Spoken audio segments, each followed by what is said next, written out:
ವೈಭವ್ ಸೂರ್ಯವಂಶಿ ಕೇವಲ 14 ವರ್ಷದ ಕ್ರಿಕೆಟರ್. ಸಾಮಾನ್ಯ ಹಳ್ಳಿಯಿಂದ ಹೊರಟ ಹುಡುಗ, ಆದರೆ ಅವನ ಕನಸು ಸಾಮಾನ್ಯವಲ್ಲ. ಬಾಲ್ಯದಲ್ಲೇ ಅವನು ಕ್ರಿಕೆಟ್ ಬ್ಯಾಟ್ ಹಿಡಿದಾಗಿನಿಂದಲೇ ಅದರ ಬಗ್ಗೆ ಅಪಾರ ಪ್ರೀತಿ ಬೆಳೆದಿತ್ತು.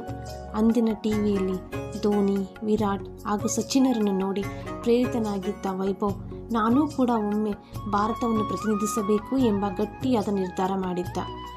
ಹುಟ್ಟಿದ್ದು ಮಾರ್ಚ್ 27, 2011 ತಾಜ್ಪುರ್, ಬಿಹಾರಲ್ಲಿ. ತಂದೆ ಸಂಜೀವ್ ಸೂರ್ಯವಂಶಿ. ಅವರು ರೈತರು ಹಾಗೂ ಪಾರ್ಟ್ ಟೈಮ್ ಜರ್ನಲಿಸಮ್ ಮಾಡ್ತಾ ಇದ್ರು. ಮನೆ ಪರಿಸ್ಥಿತಿ ಸುಲಭವಿರಲಿಲ್ಲ. ಆದರೆ ವೈಭವ್ ಚಟ ಕ್ರಿಕೆಟ್. ಪಾಠದ ನಂತರ ಸೂರ್ಯಾಸ್ತದ ತನಕ ಮೈದಾನವೇ ಅವನ ಮನೆ. ಬ್ಯಾಟಿಂಗ್, ಬೌಲಿಂಗ್, ಫೀಲ್ಡಿಂಗ್ ಎಲ್ಲವನ್ನೂ ಸ್ವತಃ ಯೂಟ್ಯೂಬ್ ನೋಡುತ್ತಾ ಕಲಿತ. ಚೂಪಾದ ಬ್ಯಾಟ್ ಇಲ್ಲ, ಬಾಲ್ ಇಲ್ಲ, ಅದರ ಬದಲು ತೆರೆದ ಟೆನ್ನಿಸ್. ಆದರೆ ಕಲಿಕೆಗೆ ಆತುರಿಯುವುದು ಮಾತ್ರ ಕಡಿಮೆಯಾಗಿರಲಿಲ್ಲ. ಒಂದು ದಿನ ಸ್ಥಳೀಯ ಟೂರ್ನಿಯಲ್ಲಿ ತಾನು ಆಡಿದ್ದ ಹ್ಯಾಟ್ರಿಕ್ ವಿಕೆಟ್ ಕ್ರಿಕೆಟ್ ಕೋಚ್ನ ಗಮನ ಸೆಳೆದಿತು. ಒಬ್ಬ ಕೋಚ್ ಅವರೊಂದಿಗೆ ಮಾತನಾಡಿ ವೈಭವ್ನನ್ನು ಸ್ಥಳೀಯ ಅಕಾಡೆಮಿಗೆ ಸೇರಿಸಿದರು. ಅಲ್ಲಿ ತಜ್ಞ ತರಬೇತಿ, ಸೂಕ್ತ ಉಪಕರಣಗಳು ಮತ್ತು ಸ್ಪರ್ಧಾತ್ಮಕ ಪ್ರವೇಶವು ಅವನ ಆಟಕ್ಕೆ ಮತ್ತಷ್ಟು ಉನ್ನತ ಮಟ್ಟವನ್ನು ಕೊಂಡೊಯ್ದವು. ಅವನ ಜೀವನದಲ್ಲಿ ಸುಲಭ ಹಾದಿಗಳಿರಲಿಲ್ಲ. ಶಾಲಾ ಶುಲ್ಕ, ಕಿಟ್ ಖರೀದಿಗೂ ಹಣವಿಲ್ಲ. ಕೆಲವೊಮ್ಮೆ ತಿಂಡಿಯೂ ಕೂಡ ತಿನ್ನುತ್ತಿರಲಿಲ್ಲ. ಆದರೆ ತಾಯಿಯ ಪ್ರಾರ್ಥನೆ, ತಂದೆಯ ಬೆಂಬಲ ಮತ್ತು ಸ್ವತಃ ಪರಿಶ್ರಮದಿಂದ ಅವನನ್ನು ಹಿಂದಿರುಗದ ಹಾಗೆ ಮಾಡಿತ್ತು. ಶಾಲಾ ಪಂದ್ಯಗಳಿಂದ ಜಿಲ್ಲಾ ಪಂದ್ಯಗಳವರೆಗೂ ಅವನು ತನ್ನ ಹೆಜ್ಜೆಗಳನ್ನು ಹಾಕುತ್ತಾ ಹೋದನು. ವೈಭವ್ನ ಕ್ರಿಕೆಟ್ ಏಳಿಗೆಗಾಗಿ ತಂದೆ ಸಂಜೀವ್ ತಮ್ಮ ಜಮೀನನ್ನೇ ಮಾರಿಬಿಡ್ತಾರೆ.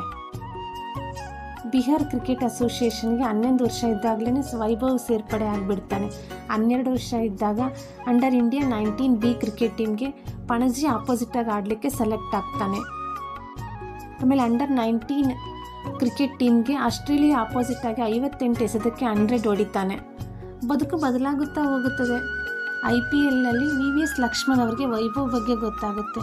ಹುಡುಗ ಚೆನ್ನಾಗಿ ಆಟ ಆಡ್ತಾ ಇದ್ದಾನೆ ಅಂತ ಹೇಳಿಬಿಟ್ಟು ರಾಹುಲ್ ದ್ರಾವಿಡ್ ಅವ್ರಿಗೆ ಹೇಳ್ತಾರೆ. ಆ ಹುಡುಗನ ಬಗ್ಗೆ ಎಲ್ಲ ವಿಷಯನ ಹೇಳಿದಾಗ ರಾಹುಲ್ ದ್ರಾವಿಡ್ ಅವರು ಆವಾಗ ರಾಜಸ್ಥಾನದ ಕೋಚ್ ಆಗಿರ್ತಾರೆ. ರಾಹುಲ್ ದ್ರಾವಿಡ್ ಅವರೇ ವೈಭವ್ಗೆ ಫೋನ್ ಮಾಡಿ ರಾಜಸ್ಥಾನ್ ಟ್ರಯಲ್ ಮ್ಯಾಚಲ್ಲಿ ವೈಭವ್ನ ಆಟ ಆಡಿಸ್ತಾರೆ.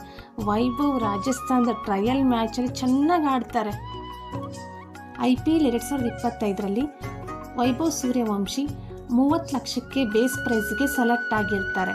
ಆದರೆ RR ಮತ್ತು DC ಪೈಪೋಟಿಯಿಂದ 1 ಕೋಟಿ 10 ಲಕ್ಷಕ್ಕೆ ರಾಜಸ್ಥಾನದ ಪಾಲಾಗ್ತಾರೆ.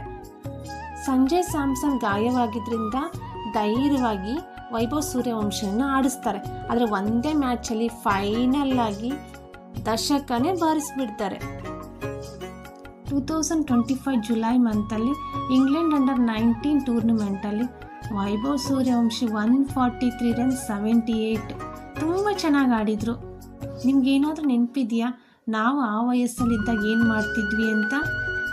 ಓದೋದು, ಬರೆಯೋದು, ಸ್ಕೂಲ್ಗೆ ಹೋಗೋದು ಅಷ್ಟೇ ಆಗಿತ್ತಲ್ವಾ? ಆದರೆ ಸೂರ್ಯವಂಶಿ ಅವ್ರು ಹೇಳ್ತಾರೆ, ಬಡತನ, ಕಷ್ಟ, ಸವಾಲುಗಳು ಯಾವುದು ನಮ್ಮ ಕನಸುಗಳಿಗೆ ಅಡ್ಡಿ ಆಗಬಾರ್ದು ಅಂತ. ಕನಸು ಕಾಣ್ರಿ, ಅದನ್ನು ನನಸು ಮಾಡ್ಕೊಳ್ಳಿ ಅಂತ ಹೇಳ್ತಾರೆ.